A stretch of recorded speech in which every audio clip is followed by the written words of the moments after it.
passé, vous aurez en tout cas compris un peu ce qui a entraîné cette situation. Il y avait une situation de frustration, certes, de la population due à la mauvaise gouvernance, mais aussi avec le phénomène en Libye qui a déstabilisé toute la sous-région.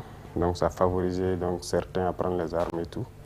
Et nous avons donc observé l'évolution et à un moment donné, on peut dire que la nation était en péril. Et en tant que militaires, nous avons prêté serment de défendre donc cette terre-là au péril de notre vie. Et lorsque la nation est en péril, il va de soi qu'on prenne nos responsabilités et qu'on l'assume pleinement. Donc c'est dans ce sens donc, qu'on s'est exprimé à ce moment précis.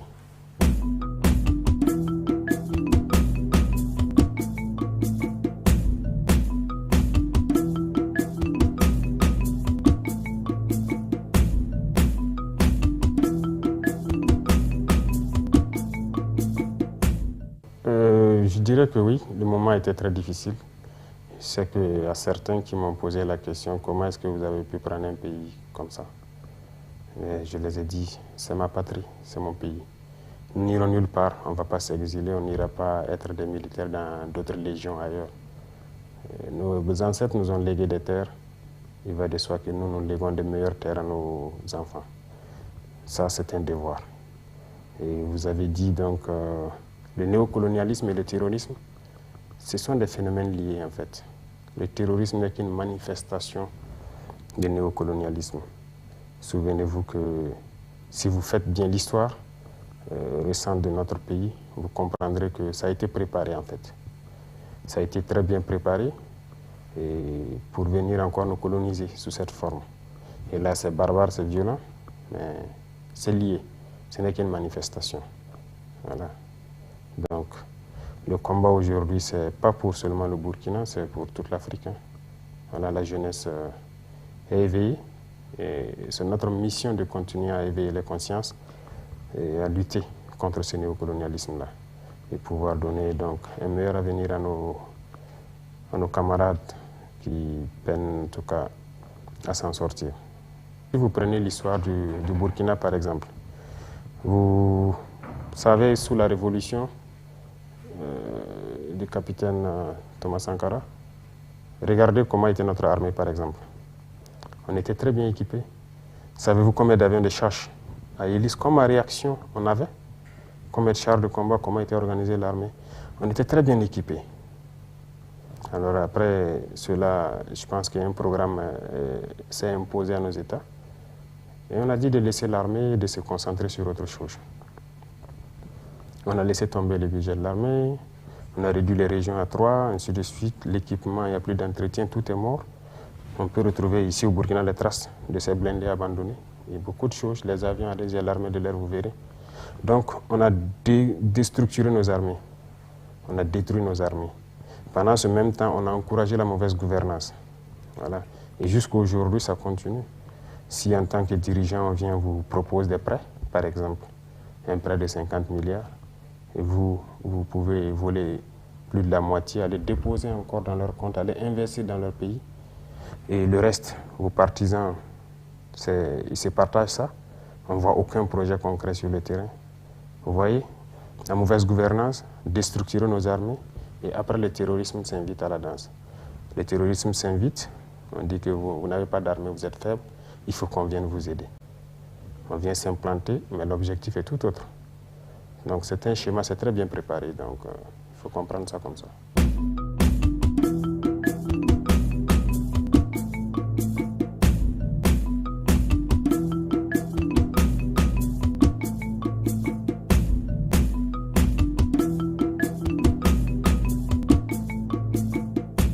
Il y a plusieurs facteurs. Sous Blaise Compaoré, je sais qu'il y a des terroristes qui logeaient ici. Je sais que vous avez appris cela. Les IAG à Galé aujourd'hui, chef de Guinée et tout ça, ils étaient ici. Beaucoup étaient logés ici, ça c'est une chose. Vous avez aussi pu voir l'influence négative peut-être qu'on a eue voilà, dans la sous-région, les prises d'otages et tout ça. Vous savez bien que c'est un moyen de financement du terrorisme. Eh bien, le Burkina était champion en libération d'otages. À quel prix? Je ne sais pas. On a regardé le Mali s'enliser, on ne les a jamais aidés. dans cette lutte parce qu'on s'est dit que ça, voilà, ça n'engage que eux. La sécession, les séparatistes qui naissent, ainsi de suite, les terroristes. Finalement, ça est là ici. Donc il y a ce paramètre qui est là. L'autre chose, c'est l'entretien de la mauvaise gouvernance, comme je vous ai dit. Les impérialistes n'aiment pas ceux-là qui pensent peut-être à leur peuple. Non. Parce qu'il faut maintenir le peuple dans la domination, dans cette pauvreté, dans cette situation de fragilité, pour les assister en permanence. Et que vous, chaque fois, vous croyez que non, il faut que ce soit eux qui vous aident. Sinon, vous ne pouvez pas vous en sortir. C'est le discours qui est tous les jours voilà, divulgué. Et donc, il faut des dirigeants qui font cette politique-là. Ça les arrange. Lorsqu'on vient, on vous fait signer certaines conventions, on vous promet des pourcentages durant plusieurs années. De toute façon, vous, en tant que dirigeant, et puis peut-être vos proches, vous êtes bien. Mais et le peuple? Voilà, c'est ce que nous refusons. Nous refusons et nous ne sommes pas dans cette logique. Donc il y a beaucoup de paramètres qui font que peut-être que lui faisait leur politique. Donc il y avait cette stabilité. Mais comme je dis aussi, c'était préparé. Quoi qu'on dise, l'armée s'est déstructurée depuis ces années-là. Et le terrorisme est arrivé. Malheureusement, la mauvaise gouvernance a continué jusqu'à là. C'est un système qui est là. Les armées étrangères se sont installées. On vous impose beaucoup de choses. Mais si vous n'avez pas le courage de partir de ça, c'est un peu compliqué dans la lutte.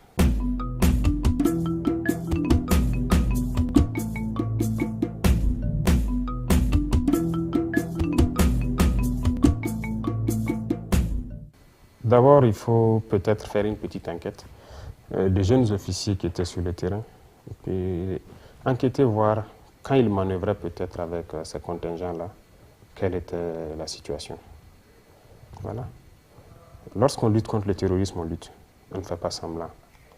Mais sur votre territoire, lorsque par exemple vous devez manœuvrer et arriver à des endroits qu'on appelle peut-être l'os, la partie dure, où nous on veut y aller, on vous dit non, vous ne devez pas y aller.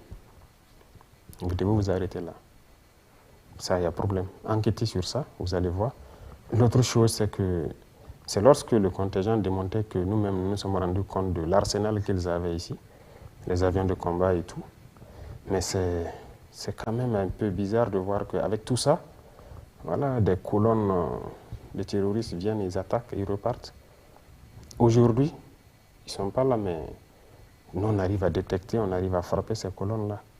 Donc, il n'y a pas de sincérité, en fait. Voilà pourquoi on a décidé de lutter nous-mêmes. On sait que c'est dur, mais c'est la meilleure solution.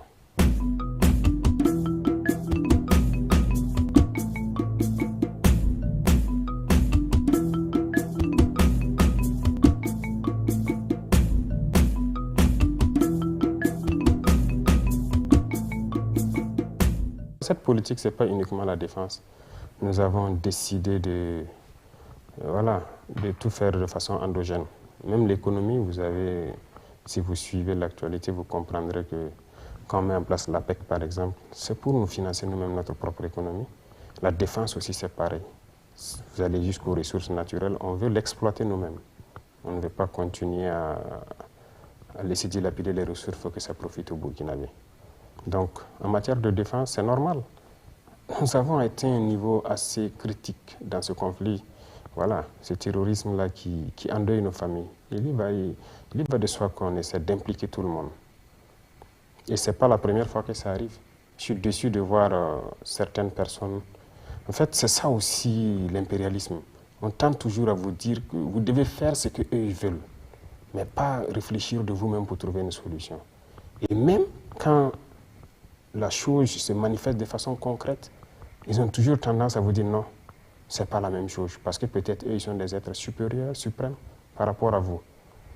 En Seconde Guerre mondiale, toutes les deux guerres, nous, nos parents ont été prélevés ici, des civils. Ils sont allés aider la France, non? Ils ont combattu. Allez-y aujourd'hui en France, vous allez trouver donc des places carrément baptisées avec les noms de nos martyrs. Mais c'était des civils. Est-ce qu'ils étaient même volontaires? Non. On les a prélevés de force. aller défendre la France. Aujourd'hui, c'est décevant de voir que ces mêmes dirigeants français disent que nous engageons des civils, de qui on se moque. Nous n'avons pas le devoir de nous rappeler de l'histoire. Nous n'avons pas le devoir de leur dire que vous avez fait ça, vous continuez de le faire. Jusqu'aujourd'hui, ça se passe en Europe. Et d'ailleurs, même, je pense que récemment, ils ont adopté un texte comme ça dans la France, de mobilisation générale, si on peut dire. Donc nous n'avons pas ce droit. Allez-y comprendre. Donc c'est dans ce contexte que nous avons décidé de lutter, de façon endogène. Voilà, nous comptons sur nos propres forces. Et aussi, nous avons de nouveaux partenaires qui nous appuient de façon technique et autre, en termes d'équipement et tout. Voilà un peu le concept. Donc ce n'est pas uniquement la défense, l'économie et beaucoup d'autres paramètres. Ça sera endogène. Et nous avons la capacité.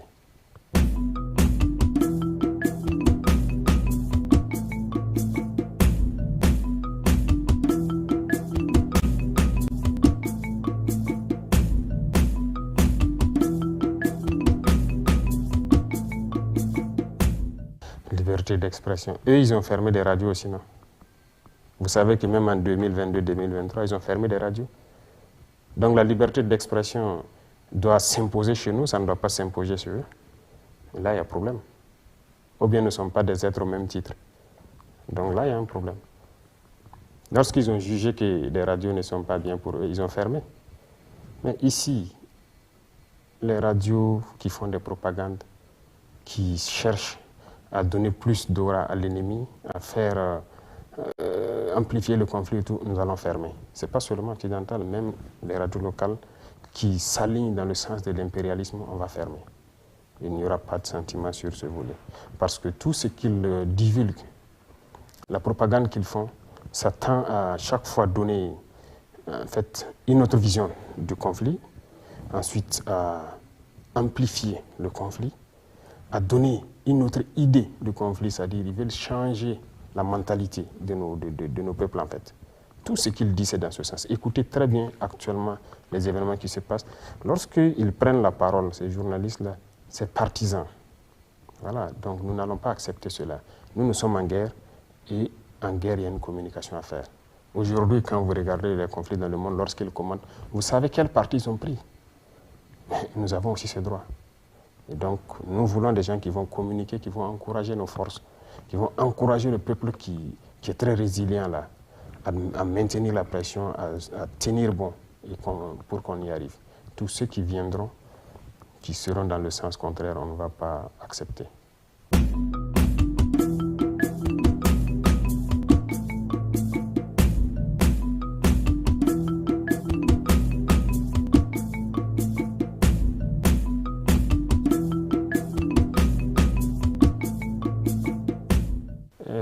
La phrase « la patrie ou la mort, nous vaincrons », ça veut tout dire, surtout dans ce contexte. Et il faut retenir que le camarade président Thomas Sankara, il a mené une lutte pour la liberté, une lutte en faveur de tous les peuples opprimés, une lutte en faveur de l'Afrique. Oui, nous menons les mêmes combats, ça oui. Plusieurs idées déjà développées par le capitaine Thomas Sankara sont d'actualité aujourd'hui, qu'on le veuille ou pas. Je vous disais tout de suite que vous savez que sur la révolution, le Burkina, on mangeait à notre faim, on exportait. Oui, les haricots verts, la pomme de terre, les céréales et tout, tout le monde mangeait à sa faim. On exportait. L'armée se portait très bien, on était bien équipé. Comment vous pouvez comprendre que après, quelques années après lui, et à la fin, la bataille de l'eau et beaucoup d'autres choses, il a mené des combats justes pour le Burkina et pour l'Afrique et un peu partout dans le monde. Oui, pour tout ce qui est positif, nous prenons le bon exemple et nous essayons d'améliorer et d'adapter à notre contexte. Donc, quelque part, oui, on peut le dire ainsi. Il n'y a que cette piste pour révolutionner nos vies. Et toutes les grandes nations de ce monde-là sont passées par des révolutions pour être là aujourd'hui. Nous savons que nous sommes conscients qu'en appliquant un peu de ce qu'il a fait, par exemple l'autosuffisance alimentaire, nous pouvons y arriver toujours. Et nous sommes dans ce schéma-là.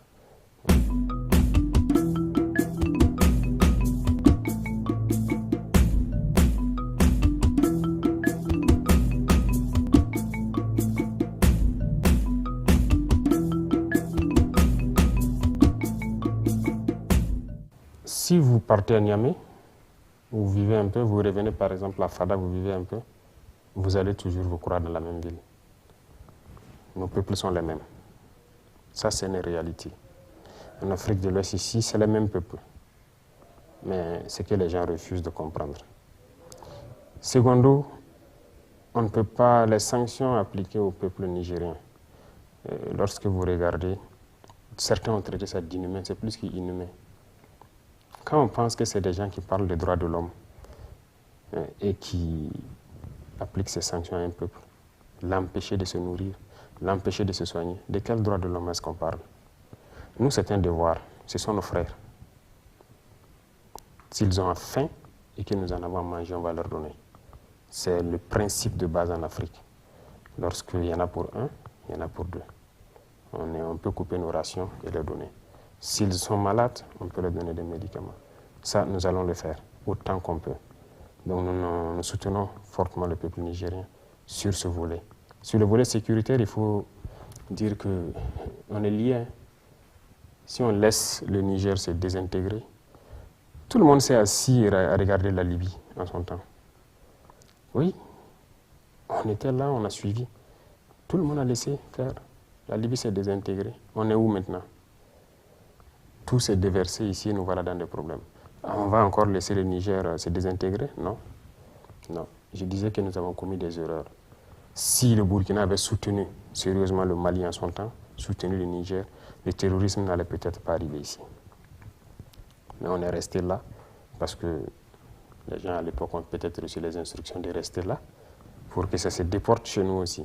Donc nous avons bien compris la leçon et ça ne va pas arriver une deuxième fois. Donc la sécurité du Niger, c'est notre sécurité. Voilà pourquoi on tient à sauver ce peuple-là, pour que ça ne se désintègre pas, pour qu'ils ne connaissent pas une certaine souffrance. Voilà un peu notre position. Bien sûr, nous avons décidé en Conseil des ministres, ça va passer à l'Assemblée, l'Assemblée va décider. Nous essayons de suivre les règles. Voilà, l'Assemblée, c'est la représentation du peuple. S'ils décident, eh bien, nous avons l'accord. De toute façon, bien avant ça, on opérait très bien avec l'armée nigérienne. Voilà. Et à un moment donné, voilà, le président de Chia a décidé de ne plus opérer. Et ça nous posait des problèmes parce que ceux qui nous attaquent de l'Est et quitter le Niger, ils viennent et ils repartent tranquillement. On n'avait pas d'autorisation de rentrer de poursuite. On peut les observer depuis nos avions, ils repartent tranquillement. Là, il y avait problème. Mais là, aujourd'hui, déjà, avec voilà, ceux qui sont en place, lorsqu'ils attaquent et ils rentrent, on frappe, on rentre. Voilà, donc il y a cette possibilité déjà. Donc c'est déjà très bien. Et maintenant, si on veut s'attaquer au peuple nigérien, on va s'y opposer. Et ceux-là qui sont là s'exciter, vous savez bien qu'ils n'ont même pas consulté leur assemblée. Et même la CEDEAO, il y a une assemblée à la CEDEAO, elle n'a pas été consultée. Donc c'est des chefs d'État qui décident d'aller en guerre parce qu'on les a dit d'aller en guerre. Eh bien nous, on est prêts aussi. En tout cas, c'est passé en Conseil des ministres, ça va passer à l'Assemblée et on se prépare.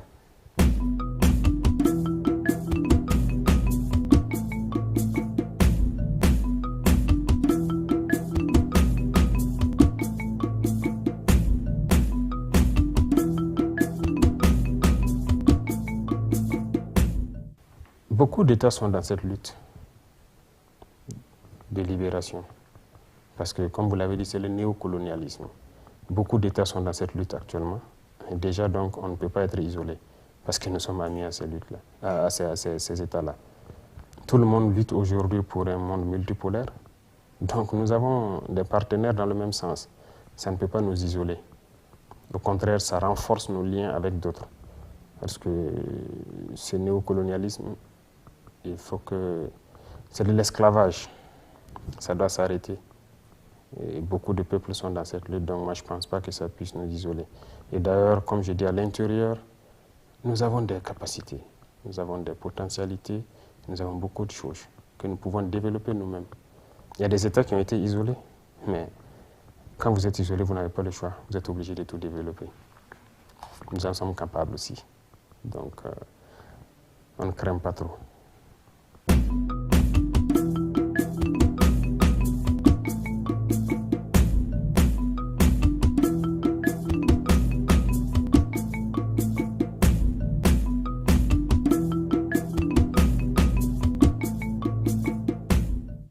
toute façon, nous ne sommes pas ennemis avec le peuple français. C'est la politique de ceux qui dirigent la France qui pose problème en Afrique. Donc, tant qu'un État n'est pas dans un esprit impérialiste, un esprit d'esclavagisé, il n'y a pas de problème. Mais tant qu'il y aura de ces esprits-là, cette idéologie, il y aura problème. Il faut qu'on accepte de se regarder, c'est-à-dire d'égal à égal. Ça, c'est un principe de base. Il faut qu'il y ait le respect. Il faut qu'il y ait le respect. Et tant qu'il n'y aura pas ce respect, ça sera un problème. Il faut qu'on accepte de revoir toute notre coopération. Parce que depuis les indépendances des années 60, on a donné l'indépendance, on a peut-être placé des gens qu'on maîtrise à la tête de certains États. On a amené les gens à signer beaucoup d'accords, beaucoup de choses qui nous empêchent de nous développer. Et quand on dit développer, la première des choses pour nous-mêmes, c'est de pouvoir faire manger le peuple à sa faim et de le mettre en sécurité. Tout ce qu'il y a en Europe ou ailleurs, on peut avoir ça ici. Rien ne nous manque. Nous avons toute la matière première. Nous avons tout sur place. Et nous avons de l'intelligence aussi pour transformer, pour faire beaucoup de choses. Donc, il faut que les gens comprennent ça et qu'on se regarde d'égal à égal et qu'on se respecte. Si les gens sont prêts à ce qu'on relise tous ces textes, de toute façon, on est en train de dénoncer un à un. Chaque fois qu'on lira et que c'est contraire aux intérêts du peuple, on ne va pas accepter. Et donc, il y a des principes de base qu'il faille respecter pour qu'on ait de très bonnes relations. Ce n'est pas uniquement la France avec n'importe quel État. Voilà, les États impérialistes, ce n'est pas uniquement la France. Hein. Il y en a d'autres qui se cachent, mais ils savent ce qu'ils nous font. Et on sait aussi. Donc, c'est avec tous ces États-là, il faut que les gens changent la formule et qu'on se respecte. C'est important.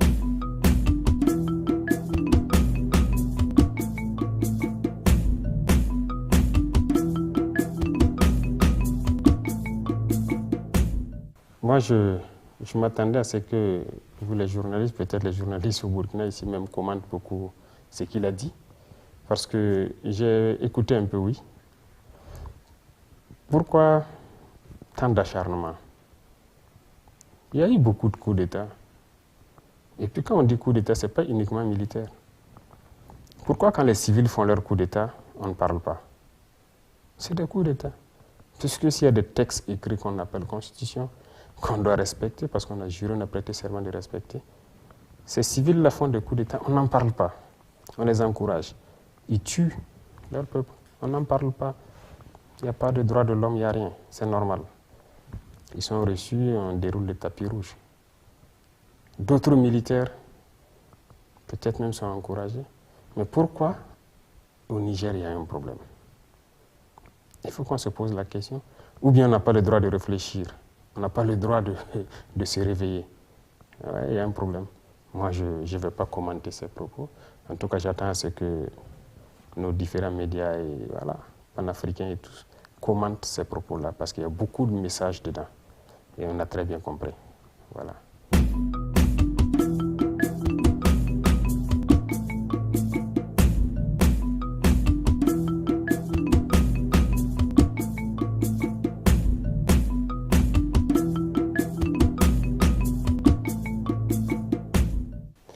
Oui, je peux dire que j'ai déjà lu sur le mouvement. Je pense que vous étiez au secrétariat après la présidence actuellement.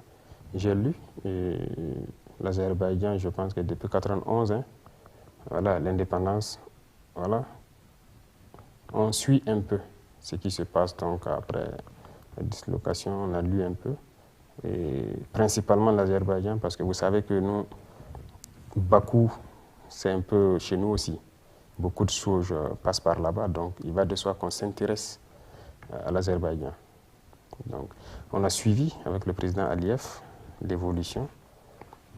On suit jusqu'au PIB, façon donc tout se comporte là-bas. Le peuple, les décisions du peuple vis-à-vis du président et tout.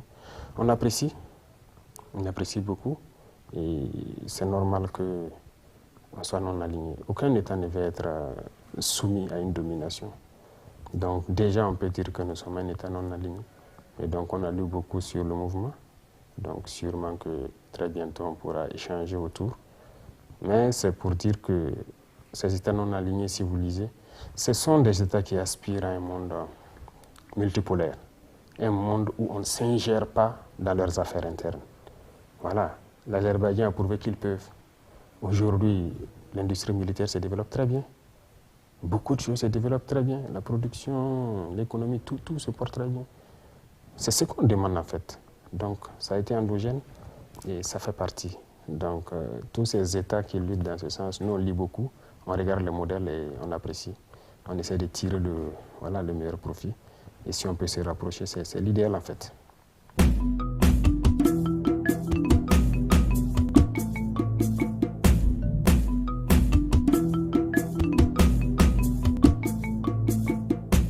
Je n'arrive pas sur les réseaux sociaux si vous le dites. Mais je sais que ce que je disais, c'est un combat que nous menons.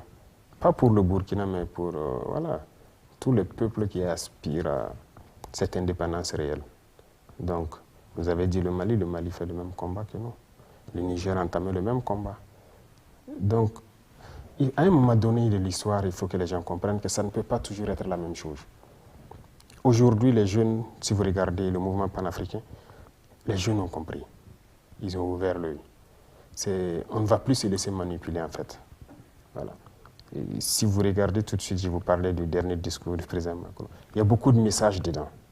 Il faut les décrypter. Il faut les décrypter. Et on n'est pas tarés.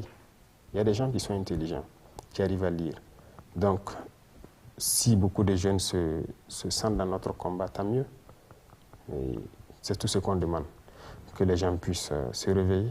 Et nous, on communique autant qu'on peut pour que les gens se réveillent. Et je sais que partout en Afrique, il y a des voix qui s'élèvent pour l'indépendance réelle de l'Afrique. Et donc, nous sommes heureux de l'apprendre et on espère pouvoir donner le meilleur de nous-mêmes et être à la hauteur et ne jamais trahir donc, ces peuples qui nous suivent depuis loin.